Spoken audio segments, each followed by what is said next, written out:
कंबर ये भी एक इल्ज़ाम है कि जस्टिस साहब ने महज एक साल में 3 प्लाट इस्लामाबाद में को लिए, इस तरह का भी इल्ज़ाम है।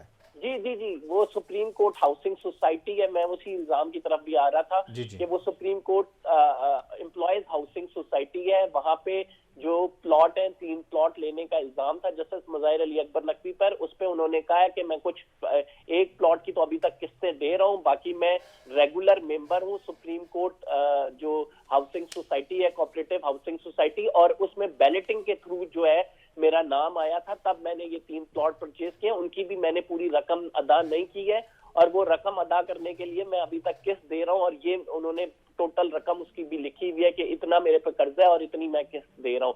तो मुताबिक जो जस्टिस मुज़ाहिर अली अकबर नकवी के प्लॉट थे और उनके मामला थे, एक गुजरोंवाला में इनका कमर्शियल प्लॉट था, उस हवाले से डीएचए गुजरांवाला। जिसकी जी जी, उसका उन्होंने कंप्लीटली डिनाई किया कि वो मेरा है ही नहीं, आप उसको चेक कर लें, और ना ही मैं उसके हवाले से ठीक है। बताने का रवादार अच्छा हूं। कमर, आज जो कंप्लेनेंट है मियां दाऊद एडवोकेट, उन्होंने भी प्रेस कॉन्फ्रेंस की आज लाहौर में, और उन्होंने जो कहा है, उन्होंने कहा कि जस्टिस साहब ने हक़ाइक़ को मसख और सुप्रीम जुडिशल कौंसिल को दबाव में लाने की वो कोशिश कर रहे हैं। और उन्होंने कहा कि वो जो उन्होंने आज बातें जो जवाबात दिए हैं, उन्होंने कहा बेसिकली वो जवाबात उन पर जो इल्ज़ामात हैं, इतराफ़ात हैं। वो उन्होंने आज प्रेस कॉन्फ्रेंस भी की है इस हवाले से।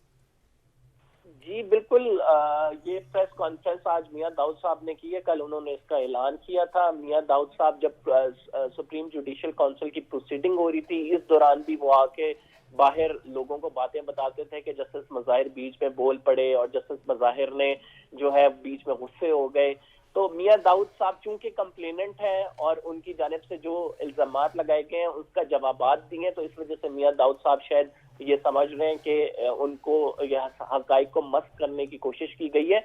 लेकिन जस्टिस मुज़ाहिर अली अकबर नकवी के ऊपर जो 10 इल्जामात लगे थे जिसमें प्लॉट्स का मामला था, उसके उन्होंने डिटेल में जवाब देते हैं। कमर असल ये भी बताएं, कमर ये बताएं कि ये इनको जो लास्ट शो काज हुआ है 14 दिन का, उसमें उन्होंने जवाब जमा कराना था, वो जवाब तो उन्होंने जमा नहीं कराया, और 14 दिन के बाद क्या दोबारा जुडिशल काउंसिल का इजलास होगा इस हवाले से?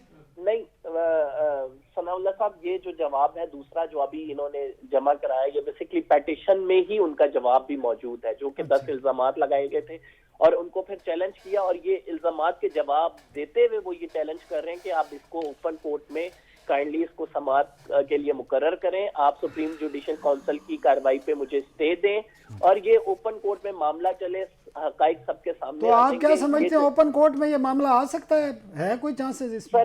सर इसके जवाबात देने के बाद देखें, सुप्रीम कोर्ट में 184(3) के जो केसेस हैं वो 3 रुकनी कमेटी डिसाइड करती है, और सीनियर 2 जजेस तो वैसे ही जस्टिस मुज़ाहिर के खिलाफ है, लेकिन बहुत चांसेस ये भी मौजूद